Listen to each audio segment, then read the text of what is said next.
La performance, elle est au cœur de l'entreprise. Ce que je disais et ce qui m'intéresse dans le sport et dans le sport de haut niveau, c'est que cette notion de performance, elle est poussée au maximum et elle revient toutes les semaines.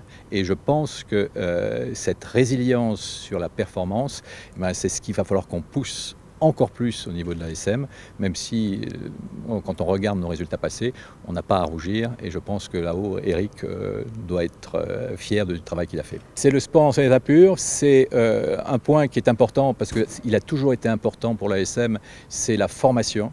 Et au-delà de la formation, ce sont les personnes qui sont derrière. Et je pense que quand on rentre dans le club de l'ASM, que ce soit l'ASM au niveau du rugby professionnel, mais même l'ASM Omnisport, ce qui est important, c'est comment on peut évoluer en tant que femme et en tant qu'homme dans ce sport. Et ça, c'est une chose qui me tient à cœur et qui fera la différence, à mon sens, même en termes d'attractivité, entre l'ASM et d'autres clubs. L'émotion, c'est que quand vous êtes dans ces travées, en tant que supporter, ces joueurs, à travers leurs performances individuelles et collectives, ils vous font rêver. Et c'est aussi une forme d'émotion. Ils deviennent, je ne vais pas parler des dieux du stade parce que cette expression, elle ne veut à la fin rien dire, mais ce sont des gens qui vous font rêver.